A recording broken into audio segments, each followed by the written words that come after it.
Okay, got some of that tubing cut out of there, all that rot out of the way and sorted. I've still got to cut these, but I didn't want to mess the coping up. These I'm going to put a sleeve in, I'm going to extend them, but that was just where the guy or girl, whoever did it, welded on it, did some aftermarket fabrication to this stock frame. Didn't put any paint or anything in it. When you heat up metal, it burns away the paint and exposes raw metal and can cause accelerated corrosion and rust if not treated.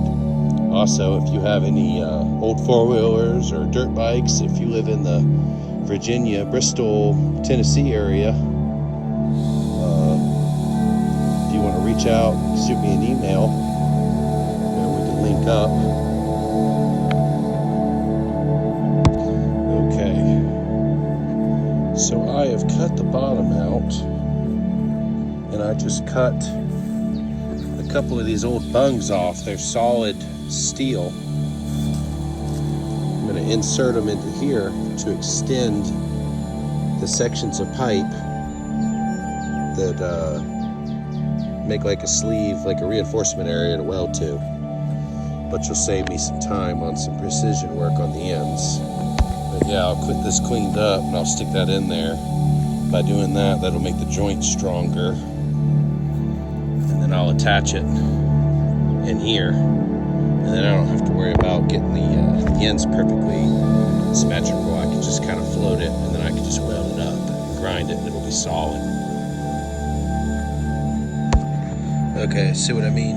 If you put that little bung inside there, it'll automatically align it so it's straight. And it'll also strengthen it so I can grind it down, and you won't notice that it's been welded back together. Anyways, okay, I'm gonna start moving everything into the garage, but as you can see, it's not a perfect seam, but it doesn't matter because now that I put that piece of stock inside of the tube, it'll be structurally sound and it automatically centers in. So everything's perfectly straight, and then I can grind it smooth and nobody will ever know, but it'll be just as strong as if it was just a solid piece of tube all the way through. Anyways, okay, it's starting to come together. There's both sides. Don't judge my welds, they're just tacks, and I'm using flux core. But it's coming along. Pretty sweet. And then we're gonna tie in here and here, and then I'm gonna put a piece across here, and that'll give us our bridge for our independent suspension in the back. And then I'll get some tabs going for the front control arms. And then I've got a couple more braces to put in here and here. I figured it would be easier just to connect it here and get that leveled where it needs to be, and then I can just build off of that. Much easier. But it's coming, one step at a time.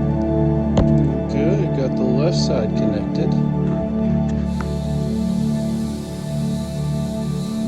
Now we're just gonna do the right side, get that in there, and it'll start to fall together. We'll work on our back bracing. We've got another brace up here to make, and then our other little tiny ones like we talked about earlier. It's coming along little by little. Listen, guys, we're making progress. Mocked up. So got a donor four-wheeler, so I'm stealing the. What we're gonna do is we're gonna chop it off here and chop it around here somewhere, And I'm going to weld in an adapter so that we can attach the CV axles for the independent suspension. And then we'll steal some more frame stuff. We also have, I don't know if you can see it right now, I'll show it later on in the video, but we have a reverse gear for reverse, so that'll be a fun feature. And I'm debating on using the engine off this. It supposedly runs. We'll find out. Another thing I'm experimenting with, so this is the top frame rail for where your seat and fairings go on the four-wheeler, and putting some tube inside of there to join them together for extra strength, and having this run the length of the frame as a spine, but using the front suspension off the four-wheeler, modifying the control arms to go with the back. I've got a second set of control arms off the four-wheeler that are a bit different, but I'm thinking about modifying these to go on.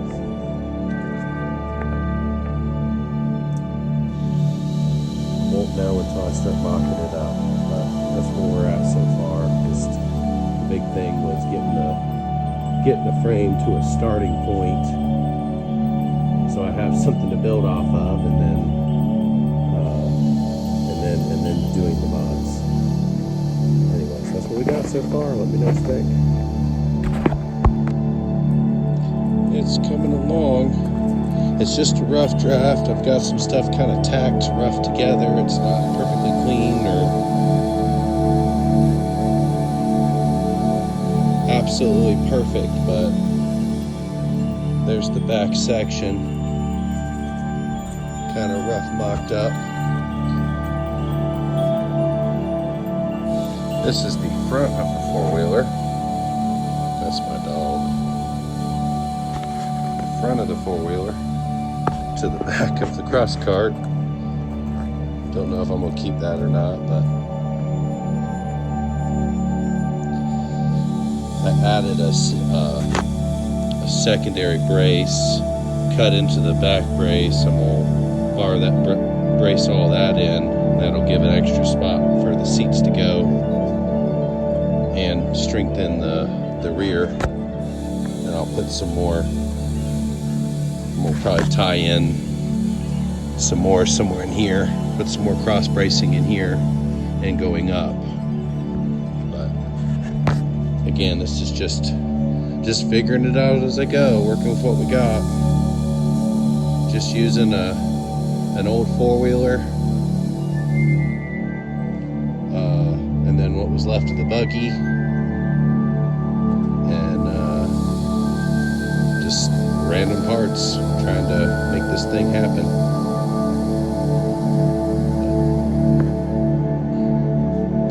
Let me know what you guys think. It's just these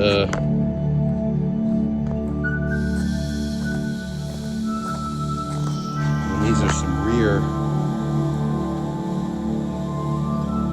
control arms off of a different four-wheeler. I'm gonna use some pieces of these too and make some custom control arms, but once I get it mocked up, I'll clean all the junk off of them, and we'll wire wheel it and get it looking pretty. It's still very rough, but it'll look like a thing in a couple days.